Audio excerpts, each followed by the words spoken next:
कहानी के स्टार्ट में हम 1992 का समय देखते हैं और एक छोटी बच्ची को हमें दिखाया जाता है जो कि बहुत दुखी होती है क्योंकि उसका छोटा भाई बहुत बीमार था। वो हर टाइम बिस्तर पर लेटा रहता था। तभी एक रात उसकी बहन को अपने घर के स्विमिंग पूल में अपने भाई की खोई हुई बोट दिखाई देती है। वो घर से निकल के बाहर आती है और स्विमिंग पूल से बोट को उठाने की कोशिश करती है, लेकिन उसका हाथ नहीं पहुंच पा रहा था। तो वो पूल में कूद जाती है और बोट लेके बाहर आने लगती है। तभी उसको पूल में कोई खींच लेता है और इतनी गहराई में ले जाता है जिससे उसको सांस आना बंद होने वाला होता है। उसे पानी के अंदर से ही अपनी माँ दिखाई देती है। वो जल्दी से कोशिश करके ऊपर आती है, लेकिन वहाँ कोई नहीं था और फिर से कोई उसे पानी के अंदर खींच कर ले जाता है और फिर वो हमेशा के लिए कहीं गुम हो जाती है। यहाँ से सीन कट होता है और प्रेजेंट टाइम में एक फैमिली को दिखाया जाता है। इस फैमिली में हस्बैंड वाइफ और उसके 2 बच्चे होते हैं, जिसमें एक बेटा और एक बेटी है। हस्बैंड का नाम रे होता है। ये एक बेसबॉल प्लेयर है और इसका एक एक्सीडेंट हो चुका था जिसके लिए इसे इसकी टीम ने निकाल दिया और ये अब एक ऐसा घर ढूंढ रहे हैं जिसमें स्विमिंग पूल हो, ताकि रे ज्यादा से ज्यादा स्विमिंग करके अपने आप को रिकवर कर सके और अपनी छुट्टियां आराम से मना सके। और इन्हें एक ऐसा घर मिल ही जाता है और ये वही घर होता है जो हमें कहानी के स्टार्ट में दिखाया गया था। ये फैमिली घर में शिफ्ट हो जाती है और स्विमिंग पूल को खुद से साफ करने लगते हैं। सफाई करते हुए रे का हाथ कट जाता है और ये काफी गहरा घाव होता है। अब ये खुद से सफाई नहीं करते और इसके लिए कुछ लोगों को हायर करते हैं। वो इन्हें बताते हैं ये स्विमिंग पूल बाकी स्विमिंग पूल की तरह नहीं है। इसमें पानी कहीं ऊपर से नहीं भरा जाता, बल्कि जमीन के अंदर से ही इसमें पानी आता है। वो पूल के पानी को खोल देते हैं और अगले दिन पूरी फैमिली इस पूल में खूब मज़े से नहाते हुए हमें दिखाई जाती है और सभी बहुत खुश थे। इसके बाद घर में सभी अपना अपना काम करते हैं और रात को रे की वाइफ फिर से पूल में नहाने जाती है। नहाते टाइम उसे पानी के अंदर से पूल के किनारे रे खड़ा दिखाई देता है। जब वो बाहर आकर देखती है तो बाहर कोई नहीं था। रे की वाइफ को कुछ समझ नहीं आता, वो थोड़ी घबरा जाती है। इसके बाद पूल के पास इनकी बिल्ली बैठी हुई होती है। तभी वो बोट हमें दिखाई जाती है जो कि मूवी के स्टार्ट में थी। अगले दिन सभी को इनकी बिल्ली का कॉलर पूल में पड़ा मिलता है और बिल्ली कहीं गायब हो चुकी थी। बिल्ली के खोने से रे का बेटा बहुत दुखी होता है। उसकी मॉम उसको कहती है हम इस पूल के ऊपर एक कवर लगा देंगे जिससे ऐसी घटना दोबारा नहीं होगी। इसके बाद रे को दिखाया जाता है। उसे अपने घाव में बिल्कुल भी दर्द नहीं हो रहा था। वो अपने घाव को देखता है तो घाव पूरी तरह गायब हो चुका था। वो तुरंत ये बात अपनी फैमिली को बताता है। उसकी फैमिली उससे कहती है कि शायद ऐसा पूल के पानी की वजह से हुआ है, इसलिए तुम्हें ज़्यादा से ज़्यादा टाइम पूल के अंदर ही बिताना चाहिए। रे ऐसा ही करता है। अब वो पूल में काफ़ी टाइम बिताने लगा था। आगे हमें दिखाया जाता है कि रे की वाइफ को पूल के बहुत डरावने सपने आने लगे थे जिससे वो काफ़ी परेशान रहने लगी थी। हमेशा की तरह चेकअप के लिए रे अपने डॉक्टर के पास जाता है। डॉक्टर उन्हें बताती है कि काफ़ी हैरानी की बात है, रे बहुत तेज़ी से रिकवर होता जा रहा है और अगर ऐसा ही रहा तो रे बहुत जल्दी बिल्कुल ठीक हो जाएगा। इसके बाद हमें अकेले रे के बेटे को स्विमिंग पूल के अंदर नहाते दिखाया जाता है। तभी पूल में काफी सारे कॉइन गिरने लगते हैं। रे का बेटा उन्हें पूल में ढूंढकर उठाने लगता है। उसे लगता है उसके डैड कॉइन फेंक रहे हैं। तभी पूल में उसे एक बच्ची का साया दिखता है। ये वही कहानी के स्टार्ट वाली बच्ची होती है। वो पूल के हॉल में मदद मांग रही थी। रे का बेटा हाथ डालकर देखता है तो उसके हाथ में एक खिलौना आता है। वो उसे बाहर निकालता है तो उस पर बहुत से बाल लगे हुए थे। वो सभी बालों को हटाता है तो बाल हाथ में बदल जाते हैं और उसे खींचने लगते हैं। वो डरकर बाहर आता है और सारी बात अपनी मॉम को बताता है। उसकी मॉम जाकर देखती है तो वहाँ पर कोई नहीं था। आगे हमें रे को दिखाया जाता है जो कि अब काफी ठीक हो चुका था और वो एक्सीडेंट के बाद पहली बार प्रैक्टिस पर जाता है और उसके साथ उसकी वाइफ और उसका बेटा भी जाता है। पहले तो रे बॉल पर नहीं मार पा रहा था, लेकिन वो पूरा फोकस करके जब शॉट मारता है तो बॉल फट जाती है। ये देखकर सभी हैरान थे और रे को भी अपने आप पर यकीन नहीं हो रहा था। घर पर सिर्फ रे की बेटी होती है। वो अपने फ्रेंड को बुला लेती है। जब वो अपने फ्रेंड के साथ पूल में होती है तो एक भूत उसे पानी के अंदर खींच लेता है और पानी के अंदर पूल के भी नीचे उसे खींचकर ले जाता है। वो मुश्किल से बचकर ऊपर आती है और अपने भाई को सारी बात बताती है। उसका भाई बोलता है हाँ मुझे भी लगता है पूल में कुछ ना कुछ गड़बड़ है, इसलिए हमें सब कुछ मॉम डैड को बताना चाहिए। इस पर रे की बेटी बोलती है नहीं हम कुछ ऐसा नहीं करेंगे क्योंकि ये पूल ही है जिसकी वजह से हमारे डैड इतनी तेजी से ठीक हो पा रहे हैं। और उनके उदास चेहरे पर खुशी एक बार फिर से लौट आई है और वो दोनों ये बात किसी को ना बताने का फैसला करते हैं। इसके बाद रे की रिकवरी की खुशी में ये लोग पूल पार्टी रखते हैं।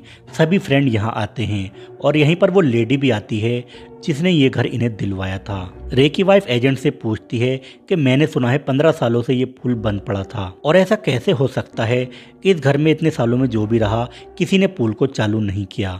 इस पर एजेंट बताती है कुछ सालों पहले इस पुल में एक बच्ची डूब गई थी और लोगों में अफवाह फैल गई कि पुल में उसी बच्ची का भूत रहने लगा और किसी ने भी इसके बाद पुल को चालू नहीं किया। इस पर रे की वाइफ बोलती है कहीं उस बच्ची का नाम राबिका तो नहीं। ये नाम सुनकर एजेंट चौंक जाती है। रे की वाइफ को राबी का नाम पूल के सपनों से पता चला था। वहीं पूल में सभी लोग काफी मस्ती कर रहे थे, लेकिन रे का बेटा कैमरा लेकर ऊपर बैठा हुआ था जो सब कुछ रिकॉर्ड कर रहा था, क्योंकि वो नहीं चाहता था कि इतने सारे फ्रेंड के बीच में कुछ गड़बड़ हो। रे के कंधे पर एक बच्चा बैठा हुआ होता है जिसके साथ वो मस्ती कर रहा होता है। तभी रे को पूल में एक काला साया दिखता है और उसके मुंह में घुस जाता है। रे बच्चे को लेकर पानी में चला जाता है और ये सब रे का बेटा देख लेता है। वो तुरंत अपनी मॉम को बताता है। उसकी मॉम सबके साथ मिलकर बच्चे को बचा लेती है और ये बच्चा मरते मरते बचता है। ये बच्चा रे के कोच का होता है और कोच रे पर बहुत गुस्सा करता है। वो पुलिस को भी बुला लेता है और एफआईआर करने को भी बोलता है।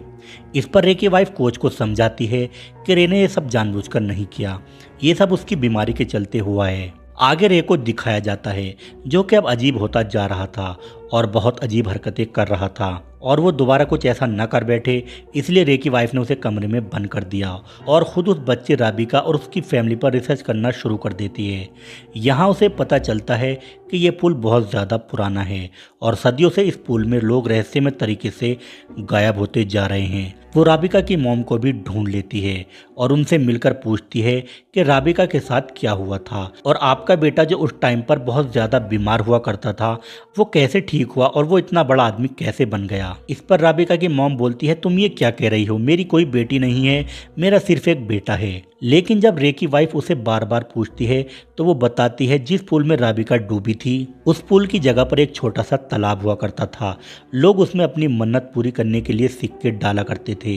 तालाब से जो भी विश मांगो वो पूरी हो जाती थी, लेकिन बदले में वो तालाब फैमिली के किसी व्यक्ति की बलि मांगता था। ऐसे सदियों से चला आ रहा था। फिर किसी ने तालाब को हटाकर वहां एक स्विमिंग पूल बनवा दिया था और ये सिलसिला पूल बनने के बाद भी जारी रहा। और फिर उस पूल वाले घर में हम गए और हमारा बेटा बहुत बीमार था और वही था जो हमारे बुढ़ापे का सहारा था। सभी डॉक्टरों ने उसके इलाज के लिए जवाब दे दिया था। फिर हमने पूल से अपनी बेटी के बदले अपने बेटे के अच्छा होने की मन्नत मांगी और अपनी बेटी को उस पूल को दे दिया। ये सब बताते हुए वो लेडी रो रही थी। रे की वाइफ नोटिस करती है कि उसकी आंखों से काले आंसू आ रहे हैं। इसके बाद रे की वाइफ वहां से चली जाती है। अब रे की वाइफ को समझ आ चुका था कि पानी को उन्होंने रे को ठीक करने के लिए जगा दिया है, इसलिए पानी अब उसके किसी बच्चे को ले जाएगा। इसके बाद रे की वाइफ पूल के पानी को पूरी तरह निकालकर खाली कर देती है। आगे एक रात रे का बेटा देखता है उनकी बिल्ली जो गायब हो चुकी थी वो पूल के अंदर थी और पूल का भी सारा पानी वापस भर चुका था।